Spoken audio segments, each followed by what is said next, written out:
Assalamualaikum warahmatullahi wabarakatuh. We are from second group.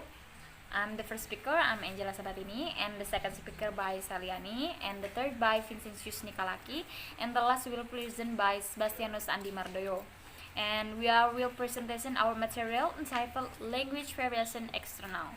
There are several language variation external consisting of mutual intelligibility, isogloss, dialect boundary, dialect continuum, dialect, accent, and idiolect, and the last is sociolect.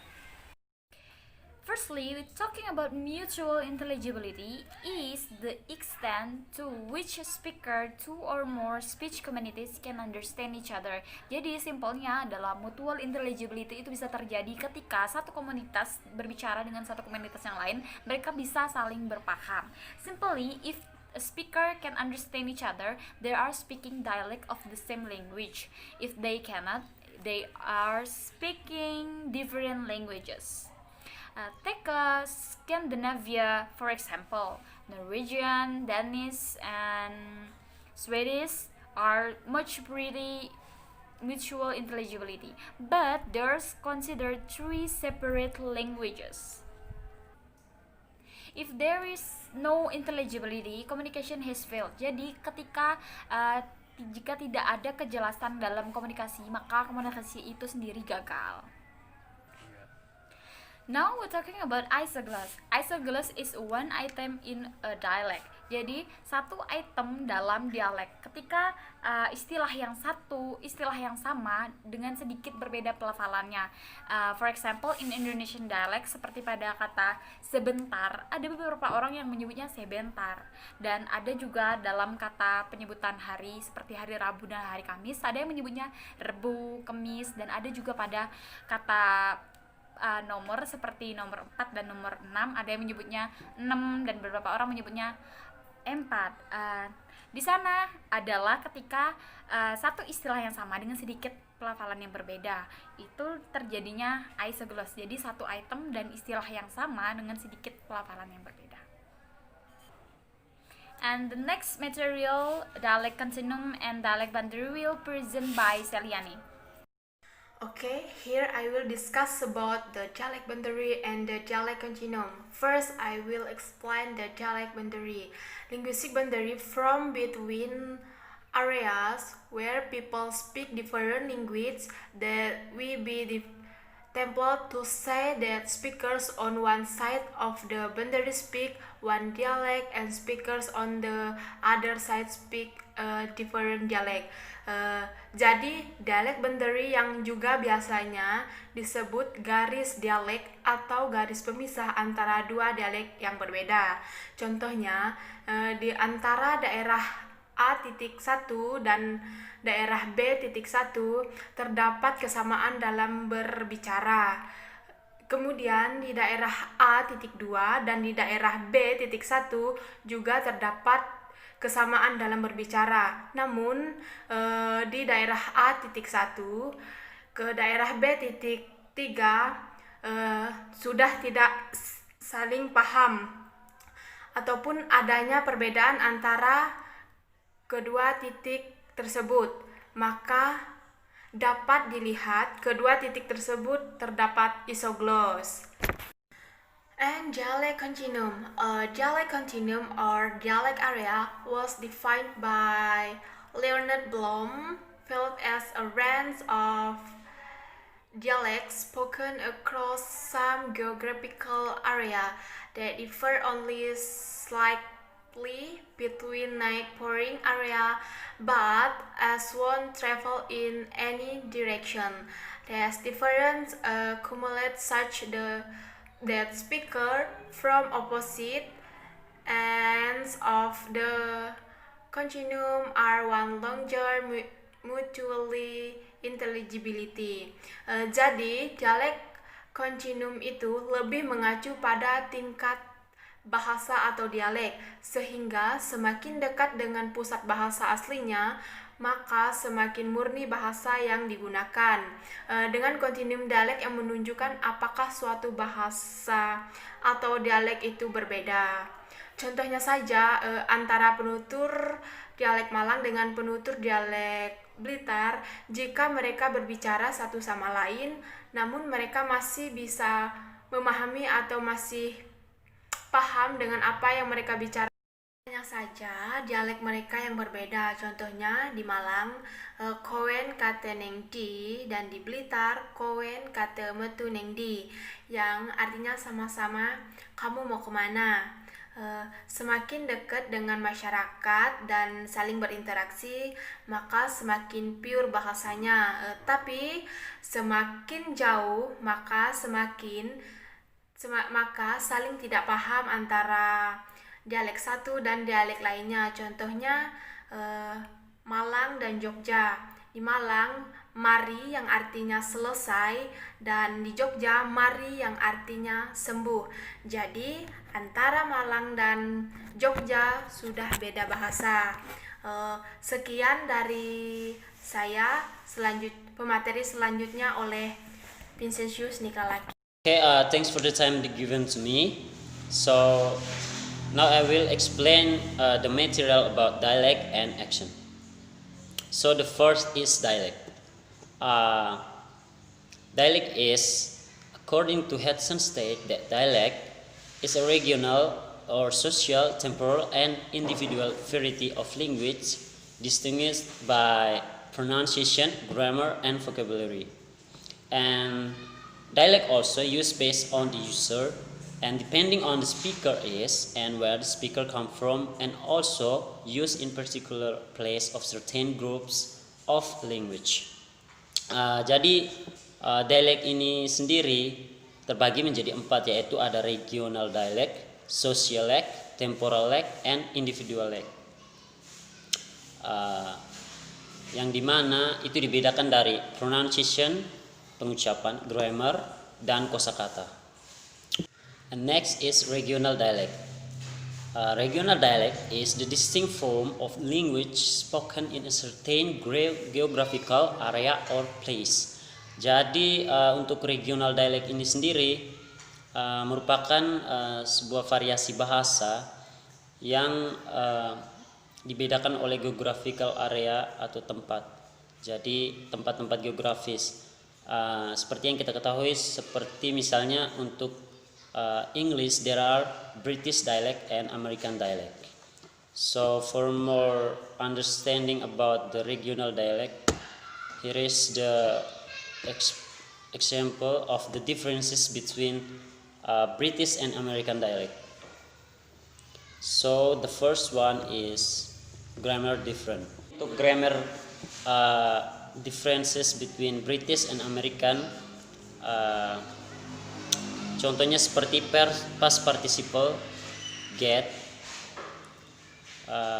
Misalnya orang British bilang I've had headache, sedangkan di American I've gotten a headache. Jadi di situ ada perbedaan di mana British menggunakan had, sedangkan American menggunakan gotten. Kemudian yang berikut seperti perbedaan tanggal di British atau English di UK, they say like my birthday is September 9th, and American they say my birthday is the 9th of September. Jadi di situ ada perbedaan di mana British dialect there is no article, but in American there is an article and plus of. So that was the differences between British and American dialect, especially for grammar different. What about the pronunciation different between British and American? So in British, if they say adult, but in American they say adult. So maybe you can hear the difference between the British pronounce and American pronounce. For example, the word adult and adult. Advertisement and advertisement, class and class. I will repeat: adult and adult, advertisement and advertisement, class and class. The next is vocabulary is different between British dialect and American dialect.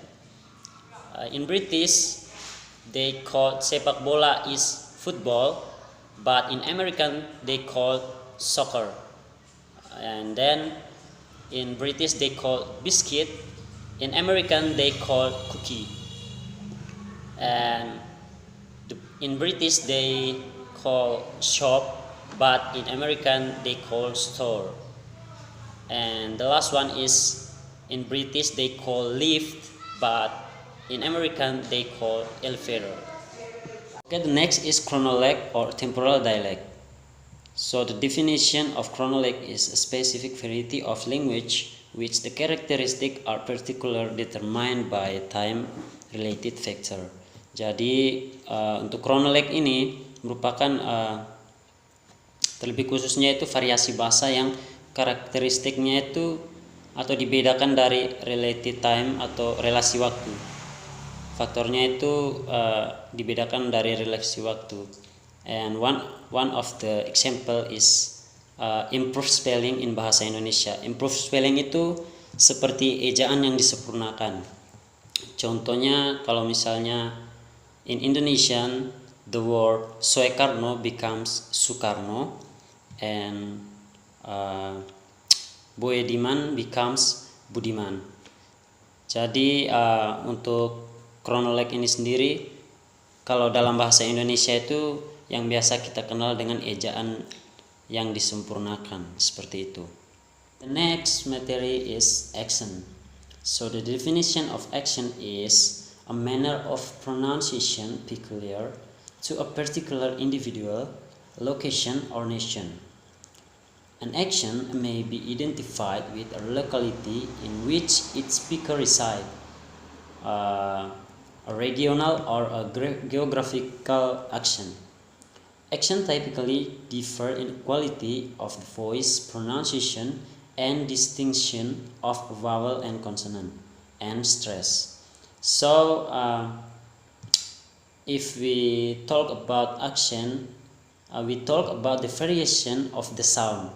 Jadi, kalau misalnya kita berbicara the definition of action, berarti kita berbicara tentang bunyi ketika the speaker mengucapkan suatu kata atau kalimat atau mungkin entah itu vowel atau konsonan.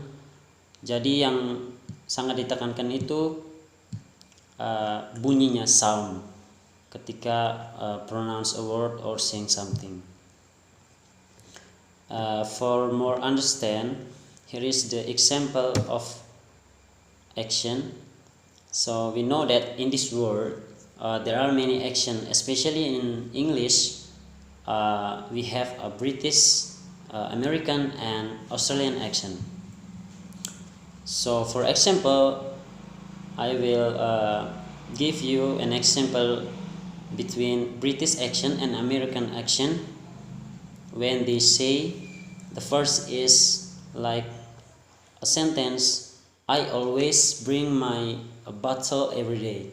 That for the British action, bottle, they pronounce bottle. And the American, I always bring my bottle every day. But in British, they say I always bring my bottle every day. So in British, it sounds like the, but in American it sounds like the, bottle and bottle.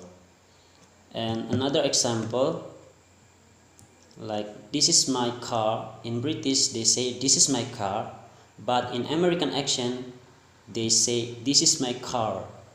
So in British accent the sound R, and in American the sound of the car is car. And the last example, like in British accent, they say I'd love to eat biscuit, but in American, they say I'd love to eat cookie.